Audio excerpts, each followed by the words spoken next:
Olá pessoal, PC Concursos, tudo bem? O tema de hoje é obrigações. Nós vamos estudar os princípios das obrigações, como elas se formam, como elas se desenvolvem, como elas podem eventualmente ser revisionadas. É um tema bastante técnico, extremamente jurídico e que vale muito a pena prestar atenção nas aulas, haja vista que eles são recorrentes nas questões de concursos. Caem, despencam nas questões de concursos. Portanto, vale a pena prestar atenção no que nós temos para falar aqui. E nós vamos iniciar hoje tratando exatamente dos princípios que regem as obrigações. E vale uma palavrinha a respeito dos princípios. Durante muito tempo, e principalmente até meados do século XX, até um pouquinho antes da Segunda Guerra Mundial, o direito passava por uma análise de que ele seria extremamente positivista. Valeria apenas o direito positivo, o direito escrito, o direito normatizado.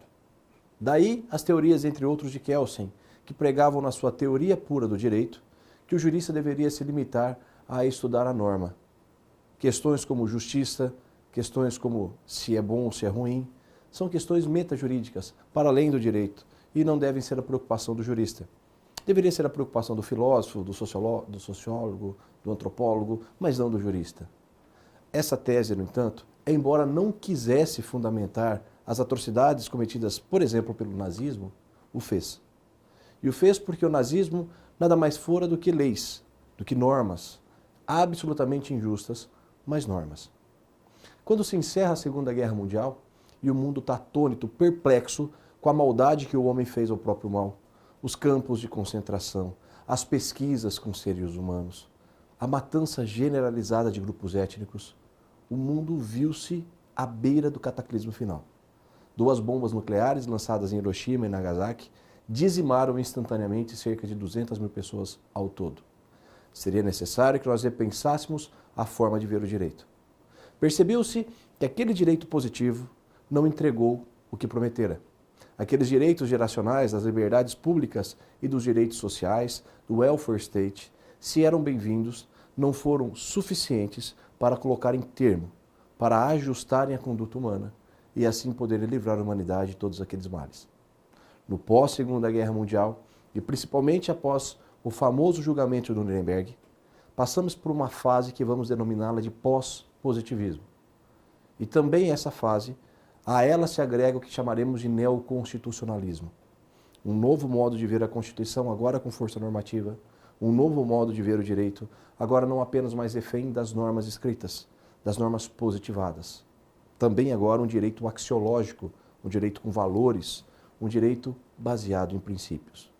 E os princípios, então, ganham uma extremada importância. Eles passam a ser analisados como se fossem o princípio de tudo, como o seu próprio nome rega, como o seu próprio nome indica.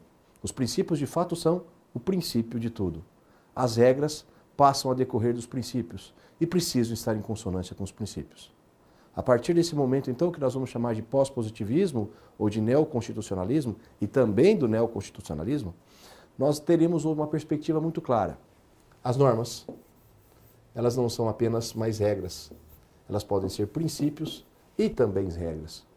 Essas normas, então, terão dupla função, ou terão dupla dimensão, os princípios e as regras, sendo que essas regras escritas decorrem dos princípios. E entre outros princípios tão valorativos e que ganham especial atenção e especial destaque, estará exatamente o princípio da dignidade da pessoa humana, que nós vamos tratar bastante ao longo da nossa exposição de hoje. Mas eu gostaria muito que vocês pensassem dessa forma. Hoje o direito, ele não se ressente apenas das regras, ele não é pautado apenas nas regras escritas, ele também pode ser pensado e analisado pelos princípios. Esses princípios que têm uma carga gramatical bem pequenininha, boa-fé, dignidade da pessoa humana, mas têm uma extensão jurídica gigantesca. Eles são hoje determinantes para a solução de vários problemas jurídicos que nós tenhamos. É bem verdade que o discurso do direito também não pode se resumir a princípios, como o nome diz, são princípios, a meio e a fim. É necessário que nós incrementemos o discurso jurídico com outros elementos. Os princípios não são a panaceia, não são a solução de tudo. Também não são apenas paliativos. Eles muitas vezes resolvem problemas de grande dimensão jurídica tão somente por alegá-los. A grande crítica que se faz aos princípios é exatamente porque eles têm uma carga gramatical muito pequenininha e uma carga normativa tão gigantesca, é que eles ficariam reféns da interpretação. Friedrich Miller, um justo filósofo alemão, ele entende que a norma, essa norma aqui, é o texto mais a interpretação. É o texto mais a interpretação. Portanto, Friedrich Miller dá extremada importância à interpretação como sendo ela o nascedouro da norma. O texto legislativo é apenas um elemento da norma. A interpretação desse texto é que exatamente perfaz a norma. Por exemplo, vamos pegar o texto do artigo 226, parágrafo 3º da Constituição Federal. Esse 226, parágrafo 3º, que declara que é reconhecida a entidade familiar entre homem e mulher como sendo união estável. Homem e mulher. Num primeiro momento, o Supremo Tribunal Federal Brasileiro é chamado a se manifestar a fim de decidir se a relação homossexual seria ou não familiar.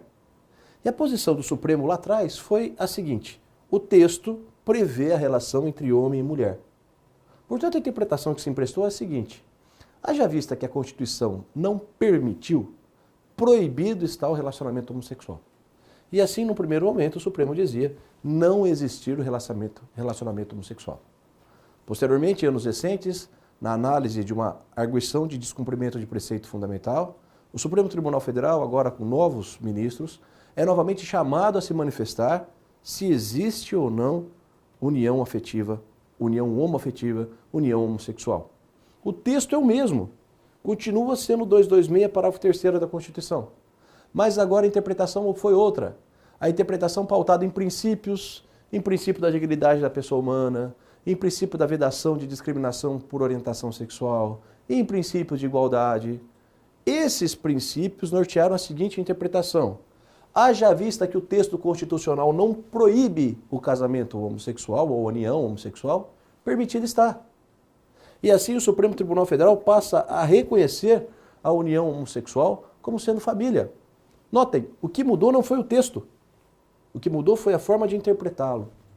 E essa, sinceramente, é uma grande crítica que se faz aos princípios.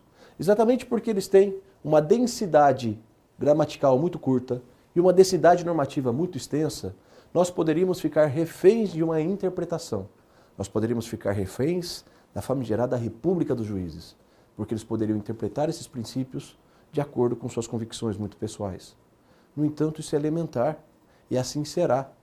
O judiciário é inerte, ele só se manifesta se provocado for. E ao ser provocado, obrigatoriamente ele tem que dar uma resposta. E cada um dos membros do judiciário, inclusive aqueles de alto escalão, como o Supremo Tribunal Federal, emprestarão a sua interpretação pessoal àquilo. No entanto, existem controles. Os recursos controlam as decisões, as ponderações controlam as decisões, mesmo os critérios de calibração, de ponderação de valores, hoje são norteadores das decisões. Vejo como inafastável, como inevitável essa posição de proeminência do judiciário para a solução desses conflitos, para que nós possamos chegar ao consenso do que se tratam determinados princípios. E nos direitos obrigacionais, nos direitos contratuais, a tendência é que cada vez mais nós tenhamos a solução dos conflitos por uma luz principiológica. Reconheço todas as críticas que se fazem sobre o discurso principiológico, que ele é perigoso, que ele transforma o judiciário como grande ator do cenário social, que ele dá uma proeminência ao judiciário que até então não seria possível, que inclusive poderia ser uma quebra, uma ruptura naquela equação do equilíbrio dos poderes. Em que pese isso, eu ainda sou um grande defensor dos princípios e os uso inclusive na minha atividade profissional. Muitos problemas de escritórios são solucionados à luz da invocação dos princípios. Eu vou trazer alguns exemplos aqui para vocês. Muito bem. As obrigações, como de resto todo o ramo do direito, todo e qualquer ramo do direito, estão à mercê desses princípios que aqui nós colocamos. E em especial, esse princípio da dignidade da pessoa humana. Esse princípio cantado em verso e prosa hoje. Dignidade da pessoa humana, que não é redundância. Quando falamos de pessoa humana, não estamos falando de subir para cima, de descer para baixo. Existem pessoas que não são humanas, as pessoas jurídicas, logo é providencial que nós pontuemos que nos referimos às pessoas humanas, as pessoas propriamente ditas, as pessoas físicas propriamente ditas, as pessoas naturais.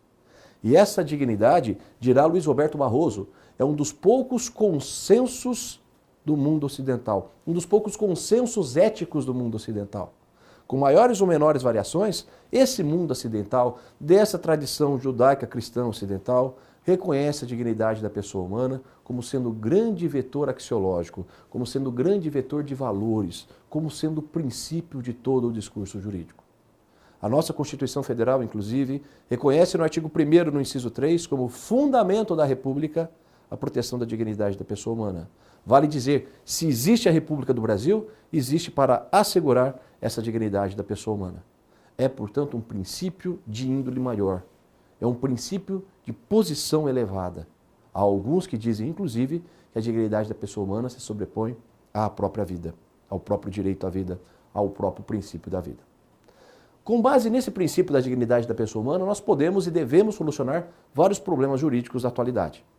O grande desafio, no entanto, é pontuarmos o que seja exatamente essa dignidade da pessoa humana, essa dignidade cantada em verso e prosa. Eu tenho uma concepção muito clara. A gente consegue identificar a dignidade da pessoa humana ou conceituá-la exatamente pelo seu viés negativo, exatamente quando nós temos ela ferida, quando a nossa dignidade é violada, quando nós somos humilhados, quando nós somos menosprezados, quando nós somos achincalhados, quando nós somos ofendidos numa rede social, quando nós somos feridos na nossa intimidade, na nossa privacidade, na nossa honra, nesses atributos que decorrem da personalidade, quando nós temos cerceado as nossas liberdades, ali nós conseguimos perceber o que é a dignidade da pessoa humana. Porém, tente conceituá-la, tente defini-la. É um desafio, se não insuperável. Toda e qualquer definição que eu já vi sobre a dignidade da pessoa humana, existem várias dessas definições, do próprio Luiz Roberto Barroso, do grande Zumar Fachin, de tantos outros constitucionalistas, de tantos civilistas. O princípio da dignidade da pessoa humana é onipresente em praticamente todo o ramo do direito, em todo ele. E em todo o ramo do direito há sempre alguém que pretenda conceituar essa dignidade. E todos os conceitos que até hoje eu pude vê-los, eles são bastante interessantes, eles são bastante complexos, mas nunca consegui enxergar nenhum que pudesse compreender todas as dimensões decorrentes dessa dignidade da pessoa humana, e tampouco eu conseguiria fazê-lo. Assim penso que a dignidade da pessoa humana é um valor em construção, que nós conseguimos compreender quando a vemos ferida. Nós notamos, nós sentimos. Pieguice à parte, sem medo de ser brega, nós poderíamos comparar a dignidade da pessoa humana com o amor. Nós sentimos quando amamos, nós sentimos que somos amados, nós sentimos o que é o amor, mas nós não conseguimos conceituar. Tente você, que nesse momento ama alguém, definir quais são as sensações que você sente. O que é esse amor? Você sente, mas não consegue definir. Václav Havel, um grande dramaturgo tcheco que se tornaria mais tarde o primeiro presidente da República Tcheca, depois da secessão entre a República Tcheca e a República Eslovaca, Václav Havel escreveu um texto uma vez fantástico, ele assim disse: de resto, nem é importante conceituar o que seja a dignidade da pessoa humana, porque ela é muito mais sensível do que conceituável. Portanto, a dignidade da pessoa humana é isso que você sente, é isso que você tem consigo e que você anota, sobretudo quando ela é violada. E é essa dignidade da pessoa humana que será um norte para as obrigações. Por exemplo, no campo contratual. Vou dar 2 exemplos práticos para vocês. Planos de saúde. Nos planos de saúde, recorrentemente se faz menção ao princípio da dignidade da pessoa humana. Havia uma cláusula contratual muito comum nos planos de saúde, muito comum, que limitavam as internações em UTI em 5 dias. Vários planos de saúde, eu me deparei com vários deles, impunham limitação e internação na UTI em 5 dias. De modo que eu formava um contrato com o plano de saúde, eu convencionava um contrato com o plano de saúde, muitas vezes o contrato mais barato que o plano de saúde oferecia, exatamente por conta apenas dessa internação em 5 dias em UTI. Os outros planos até me davam 10 dias, 15 dias, 30 dias, talvez até de forma ilimitada a internação na UTI, mas eles eram mais caros. Logo eu optava por esse que era mais barato, mas sabia que as limitações eram pertinentes ao contrato. Muito bem, o indivíduo caía então na UTI. Gastava os 5 dias, o plano de saúde dizia: não cubro mais. Não cubro mais porque aquela cláusula contratual, aquela obrigação, me permite a não cumprir. Aquele indivíduo que estava em UTI, ou então a sua família ali representando, promovia uma ação na justiça e dizia: senhor juiz, essa cláusula de limitação de internação na UTI é nula, porque ofende a dignidade do indivíduo. Estamos colocando o indivíduo sob risco de morte. Se retirarmos esse indivíduo da UTI, ele morrerá. E o juiz, então, determinava a nulificação da cláusula porque ela era abusiva, mas, sobretudo, porque ela feria a dignidade da pessoa humana. Notem, a dignidade da pessoa humana como um vetor de modificação de uma cláusula contratual. Uma vez também me deparei com uma situação assim. Uma moça, titular de um plano de saúde, uma beneficiária de um plano de saúde, fez uma cirurgia de redução de estômago, a famosa cirurgia bariátrica. Então ela, por exemplo, tinha lá 140 quilos, veio para 80 quilos. E por conta dessa cirurgia, essa redução drástica de peso, houve um excesso epitelial, aquelas sobras das peles em razão de emagrecimento tão rápido assim. E ela entra com um pedido para o plano de saúde para que houvesse uma cirurgia para a retirada daquele excesso epitelial, aquele excesso de pele. E o plano de saúde, com base no contrato, diz o seguinte: não dou cirurgia estética. Não sou obrigado a lhe dar cirurgia estética. E ela então entra com uma ação dizendo: juiz, a questão é estética sim, mas é muito mais do que isso. Dá uma olhada nessas fotos aqui. E eu apresento assaduras nessas dobrinhas que sobraram. Eu apresento até mau cheiro, formação de pus. A questão não é apenas estética, ela é também funcional. Ela também diz respeito à minha dignidade. E invocando a dignidade da pessoa humana, o juiz determina a nulificação dessa cláusula e impõe ao plano de saúde custeie a cirurgia plástica, que é estética sim, mas é muito mais do que isso, é também funcional. Mais uma vez, o princípio da dignidade da pessoa humana como vetor da solução de um problema jurídico. Vejam, o discurso desses princípios não é apenas acadêmico, ele não é apenas teórico, ele é extremamente prático. E muitas vezes nós solucionaremos muitos problemas tão somente invocando a dignidade da pessoa humana. Se hoje se reconhece a união homossexual como geradora de efeitos, é em razão da dignidade da pessoa humana. Se hoje se reconhece que um transexual possa fazer a ablação da sua genitália, extrair o seu pênis fora e, com base nisso, modificar o seu nome para adequar o seu estético ao seu nome civil, é com base na dignidade da pessoa humana. Esses princípios resolveram obrigações, resolveram coisas do dia a dia, mas não resolvem tudo. É muito verdade que não dá para a gente apresentar a dignidade da pessoa humana como um discurso único. Não é a única moeda de troca que nós temos com o judiciário. É um discurso muito importante, mas ele por si só não se encerra. É necessário complementos. E nas obrigações, além desses princípios, além das regras ainda que existirão, nós podemos decantar outras consequências, outros princípios muito tópicos, como, por exemplo, o princípio da boa-fé objetiva. Princípio da boa-fé objetiva. Esse princípio é muito importante, muito interessante, muito prático também. Hoje nós podemos diferenciar a boa-fé objetiva da boa-fé subjetiva. Na boa-fé subjetiva, eu ajo sabendo que estou de boa ou de má fé. Eu tomo uma providência sabendo que eu não ajo de boa fé, portanto eu estou de má fé. Ou eventualmente eu faço algo sem exatamente saber o que eu estou fazendo. O caso que eu vou lhes contar é um caso real. Havia uma quadra, imaginemos uma quadra de uma rua. Aqui estão as ruas, ok? E essa é uma quadra. O indivíduo era dono desse terreno aqui. E porque ele foi cabeçudo, ele construiu no terreno do vizinho. Inadvertidamente, ele construiu no terreno do vizinho. Foi cabeçudo, mas estava de boa fé.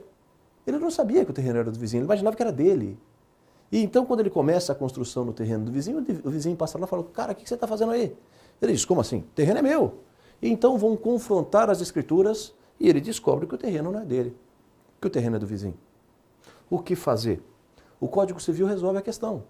O Código Civil declarará lá nos artigos 1216 a 1220 que se o invasor está de boa fé, ele tem direito de ser ressarcido nas benfeitorias úteis, nas necessárias, e levar embora as voluptuárias, podendo exercer o direito de retenção por elas.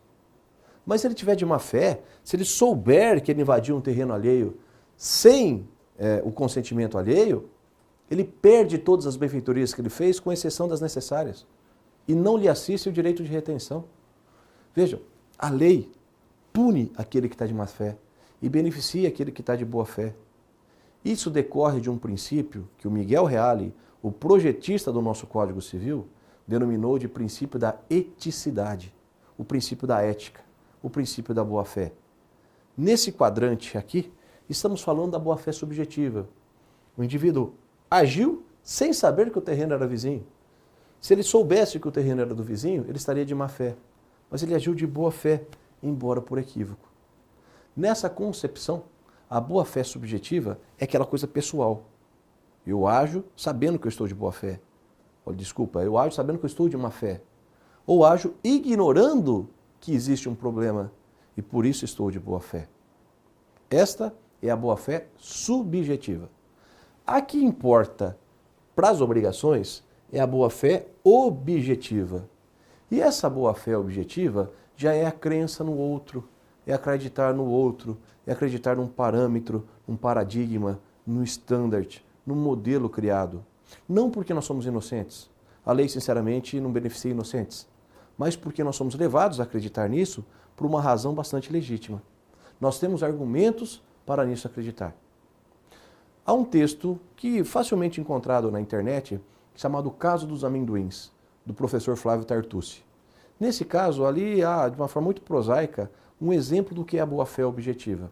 O Caso dos Amendoins, de Flávio Tartucci. E ele relata assim de forma então bastante superficial, bastante prosaica. Imaginemos que você esteja na praia. E hoje na praia, você sentado, debaixo do guarda-sol, passa alguém oferecendo amendoinzinhos. Ele lhe dá uma amostra grátis desses amendoins. Toma um pouquinho de amendoim e você então come aquele amendoim, que é crocante, que é saboroso, que é salgadinho. E a pessoa está vendendo amendoins. Portanto, você é levado a acreditar que o amendoim que está sendo vendido é semelhante àquele que lhe foi dado de amostra grátis. E você é induzido ao consumo. E compra aquele amendoim, imaginando que esse amendoim seja semelhante ao amendoim que lhe foi disponibilizado em amostra grátis. E não era. É um amendoim todo regaçado, todo arrebentado, um amendoim que não tem nada a ver com aquele que foi amostra grátis. Aqui se quebrou a boa-fé objetiva. Aqui se quebrou o parâmetro, o standard, o paradigma criado. Eu acreditei que aquele amendoim que eu compraria fosse igual ao amendoim que me foi oferecido. E por conta disso foi induzido ao consumo. Esta é a boa-fé objetiva. É acreditar no outro. E por conta dessa boa-fé objetiva, várias teorias decorrem. Várias teorias também que se somam ao abuso do direito. A teoria do abuso do direito. Hoje, gente, ato ilícito não é apenas aquele contrário à lei. O artigo 186 do Código Civil, muito claramente, estabelece que ato ilícito é aquele que fere a lei e que causa dano. Que fere a lei e que causa dano. Portanto, para o direito civil, o dano é um fator determinante. No entanto, o artigo 187 completa, dizendo que também comete ato ilícito aquele que, tendo um direito, exerce-o de forma manifestamente abusiva. Assim, também é ato ilícito ter um direito e agir de forma abusiva, de forma além de um padrão razoável. Um exemplo assim bastante do dia a dia. É claro que eu posso construir um muro para separar a minha casa da casa do meu vizinho. Um muro de 2 metros, 3 metros é até aceitável, mas não posso fazer um muro de 30 metros. Embora me seja direito construir um muro para separar-me do meu vizinho, esse muro não pode ser de modo tal a constranger o vizinho, a causar algum tipo de problema, a exercê-lo de modo abusivo. Abusividade por si só já implica incitação de ilicitude. Ato ilícito é o ato contrário à lei, mas também é o ato, de acordo com a lei, exercido de forma abusiva. Essa boa-fé objetiva, aliado à vedação do exercício abusivo do direito, do artigo 187, legou-nos algumas teorias bastante interessantes. Algumas teorias que se transformaram em regras do ponto de vista prático bastante significativo. Por exemplo, uma teoria advinda do direito alemão, nós vamos chamá-la de suppressio. A supressão do direito. A suppressio ocorre basicamente quando alguém, tendo um direito para exercê-lo, demora tanto tempo para fazê-lo, que embora esse direito não esteja prescrito ou caduco, está dentro do prazo fixado em lei, a demora injustificada para tomar essa providência fez com que a parte acreditasse que a providência não seria mais tomada. E assim ela está numa situação de tanta tranquilidade que ela já não se cercou mais das garantias necessárias. Eu tenho um caso de escritório e há um caso no STJ para comentá-lo. Vamos pensar o caso do STJ primeiro. A situação julgada pelo STJ é assim. Imaginemos que isso aqui seja um andar de um condomínio edilício, ok? Então aqui são vários apartamentos, aqui é o elevador. E o dono desse apartamento, aqui são as janelinhas. Aqui temos os corredores, aqui são as janelinhas, ok? O dono desse apartamento aqui era o dono desse apartamento aqui também. E ele resolveu, então, dar um miguezinho aqui. Primeiro ele colocou uma floreira aqui, fechou o andar, ninguém falou nada, fechou o corredor. Depois ele colocou aqui um tapume, um drywall, até que ninguém reclamou. Ele abriu aqui, fez isso aqui de sala própria dele. E é sabido que nos condomínios edilícios, essas áreas comuns não são passíveis de apropriação individual. Isso não gera uso capião, isso não gera uso exclusivo, nada disso.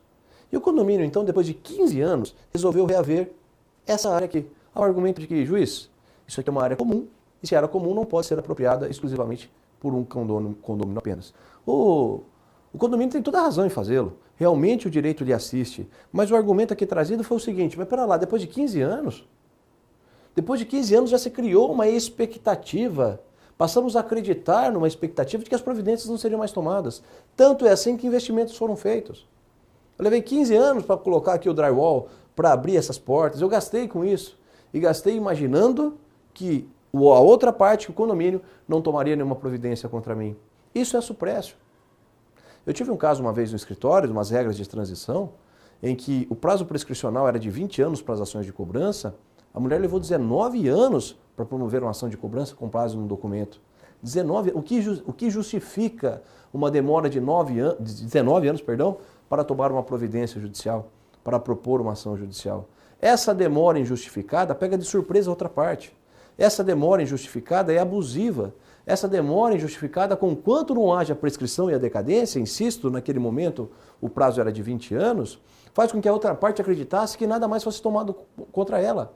Não há documentos guardados de 19 anos atrás, não há sequer testemunhas que possam discutir sobre essa questão para lembrar-se com detalhes de um fato de 19 anos atrás. Isso é assuprécio. E assuprécio decorre basicamente da boa-fé objetiva, decorre fundamentalmente do exercício abusivo do direito. Ter um direito é ter responsabilidade com ele, é exercitá-lo dentro de parâmetros, de padrões que sejam aceitáveis e razoáveis. Uma outra teoria muito interessante que decorre disso também, tantas são, vamos citar apenas algumas, é a famosa teoria advinda do direito saxônico, em especial do direito americano, chamado de Dutch to mitigate the loss. Na tradução livre, né? O dever de mitigar as perdas, os danos. O dever que se impõe a nós de não aumentarmos os nossos danos como forma de nos beneficiarmos. É aquele famoso caso do cara que deu uma pancada no seu carro, que a seguradora vai indenizar em 10, em 15, e ele resolve então aumentar o valor do prejuízo só para a seguradora ter de indenizado em perda total. Ele tem o dever de diminuir o seu dano e não de aumentar. É aquele famoso caso do indivíduo que chega no escritório com o seguinte problema. Diz, Oswaldo, eu fui notificado pelo cartório que meu título será protestado em 3 dias. Muito bem, e aí? E aí que eu já paguei. Então tá bom, vamos comunicar ao cartório para suspender o protesto. Eu falo, não, deixa o protesto acontecer para que então eu possa pleitear danos morais no segundo momento. Esses dois comportamentos são exatamente o contrário do dever de mitigar os danos. Pela boa-fé objetiva, pela lealdade nas relações, pela vedação do exercício abusivo do direito, nós não podemos contribuir para que o nosso dano seja aumentado apenas para que as nossas indenizações também sejam aumentadas.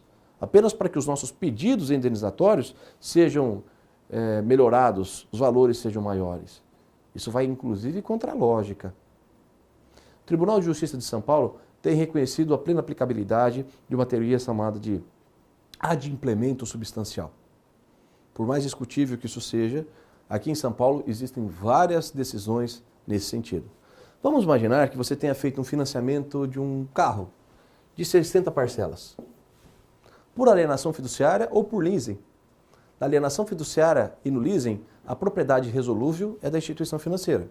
E se a propriedade resolúvel da instituição financeira, caso não haja o pagamento, em sendo contrato de leasing, a instituição financeira pode promover a reintegração de posse do bem, e em sendo alienação fiduciária, poderá fazer a busca e apreensão autônoma com base no Decreto-Lei 911, lá de 69. Muito bem. O indivíduo pagou de um contrato de 60 parcelas, o indivíduo pagou, por exemplo, 55 parcelas. Não consegue pagar as 5 restantes. O banco lhe notifica. Ou você me paga aquela parcela, ou vamos fazer a apreensão do seu veículo. Segundo essa teoria do adimplemento substancial, se já houve o adimplemento, o pagamento substancialmente desse contrato, e 55 parcelas de 60 são bastante substanciais, se já existem esses pagamentos bastante significativos, o banco não perdeu o direito ao crédito. Claro que ele pode promover a ação de cobrança, mas não mais através de uma medida tão drástica como a busca e apreensão. Não mais através de uma medida tão drástica como a reintegração de posse. Não lhe cabe mais esse tipo de procedimento. O grande problema de uma teoria dessa é exatamente encontrar o ponto de equilíbrio. O que é o adimplemento substancial? Imagino que em momento nenhum o judiciário poderá dizer adimplemento substancial 80% das parcelas. Porque se for 80% das parcelas que o judiciário disser, ninguém pagará mais do que 80% das parcelas. É caso a caso que isso é analisado. Me parece que num contrato de 60 parcelas, o pagamento de 55 é bastante significativo. É adimplemento substancial. Porém, notem mais uma teoria. Adimplemento substancial. Quando já paguei grande parte do contrato, não se admite mais contra mim a busca-apreensão ou a reintegração de posse.